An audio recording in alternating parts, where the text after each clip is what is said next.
Hello, this is Eric of NeoLock, and this is going to be a short video, and it's going to be about liberalism and its stupidity as it pertains to the gun issue, right?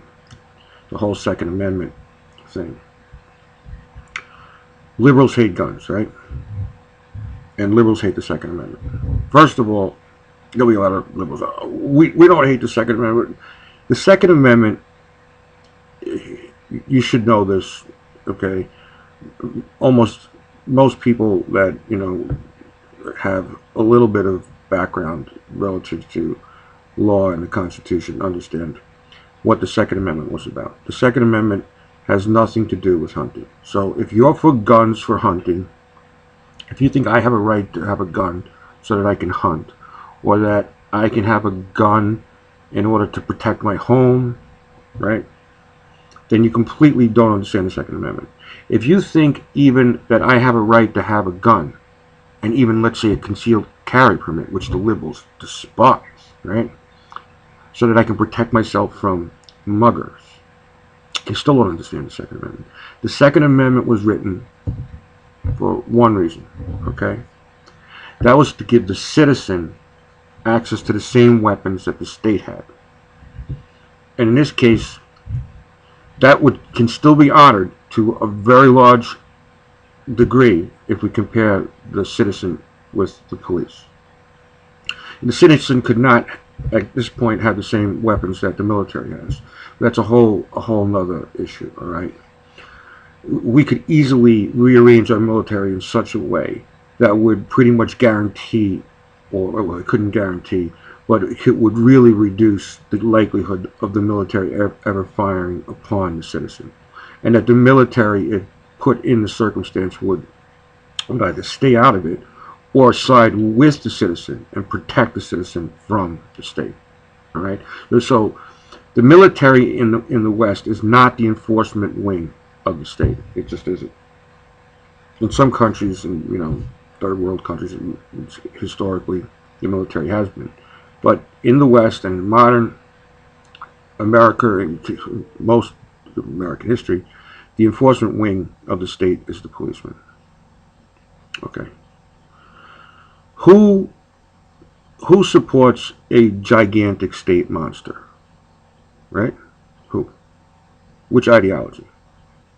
It's the liberal, right? So the liberal wants a monstrous state. It keeps feeding that monster, feeding it, getting it bigger and bigger and bigger.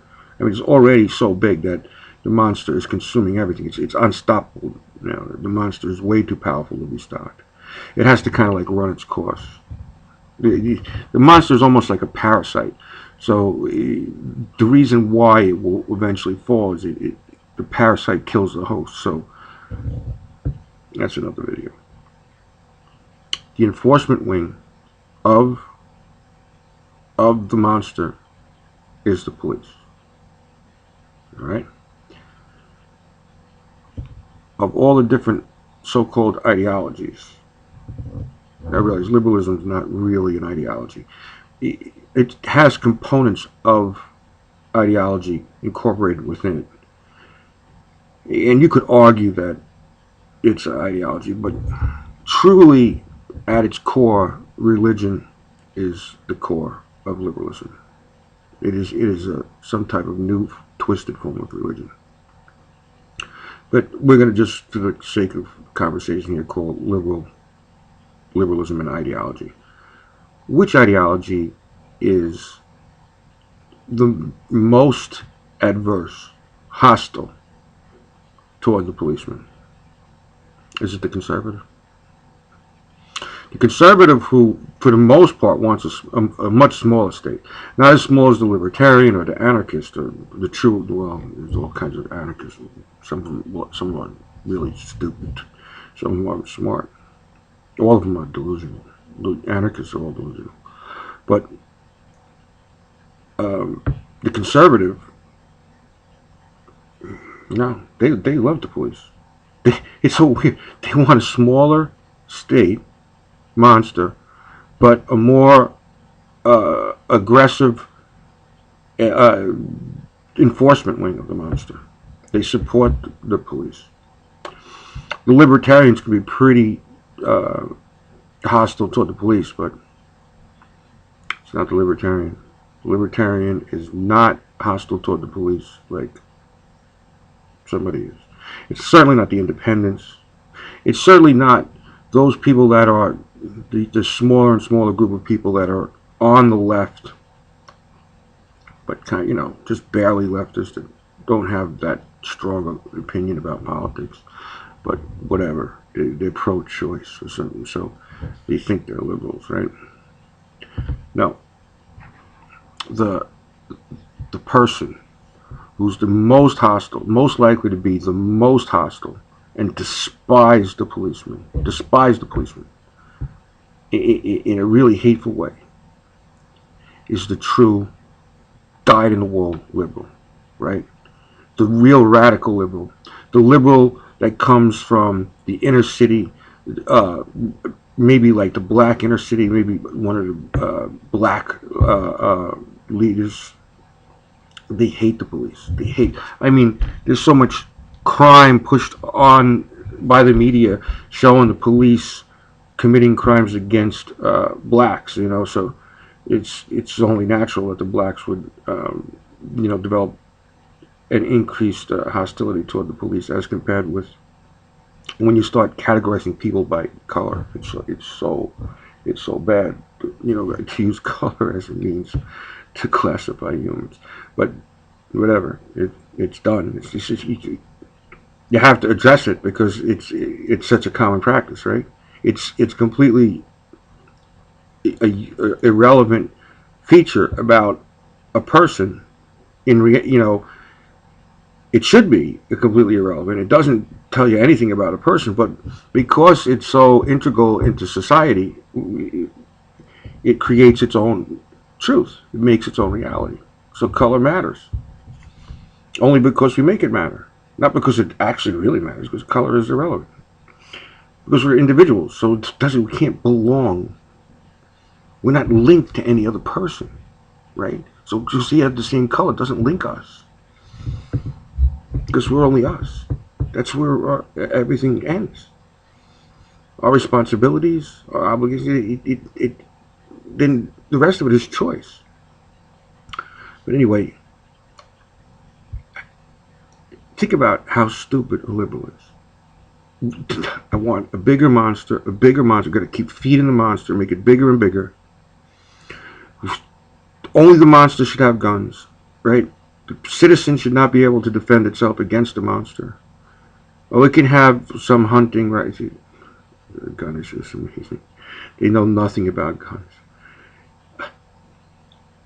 But it certainly shouldn't be able to, defend itself. We don't want those evil guns that can kill. Every gun is designed to kill. You can't have a good gun, all right, or a bad gun. They're all designed to kill. The AR-15 is like shoots one of the weakest bullets out there. Oh, it's so deadly. It's the least deadly. It's so, the bullet is so small and light. It's considered inhumane to use it for deer hunting because you can't make a quick, clean kill. All right. Anyway, we want to feed the monster. We want a bigger monster, but we hate the enforcement wing of the monster. The only people that should have guns are the people we hate. The citizen shouldn't have a gun. Under no circumstance should the citizen ever be able to defend himself so he can be more independent, right? Think more independent, protect himself from the state, because the truth of the matter is, in the history it's shown that the state is by far the most dangerous thing to its people, to its own people. It's even more dangerous than the neighboring state that might invade. More people are killed by their own state than by aggressive neighbor states, which is just another state, right? So when you add it all together, by far the biggest killer in history, there's nothing could ever compete with it, is the state. It beats like diseases. Malaria can't keep up with the state. You can imagine like common criminals being able to compete with the state. So the citizen can't be trusted with the gun. The only thing that can be trusted with the gun is the person we hate the most, the cop. How stupid can a liberal be? This kind of level of stupidity exists nowhere else in nature. It cannot be found. Not in any other organism cannot act this stupid and self-contradictory. I mean, the lemmings jumping off the cliff are not as stupid as a liberal. I mean, the lemming and a liberal has a lot in common, but even a lemming is not as stupid as a liberal. Anyway, if one of you liberals could explain to me how you hate guns so much, and supposedly you hate guns so much, and you hate the cops so much, but the only people that should be trusted with a gun is the cop that uses it to shoot more blacks. It's mind-boggling, or at least uses it as the power to control the blacks as they beat the hell out of them, that we can watch over and over again ad nauseum on the news.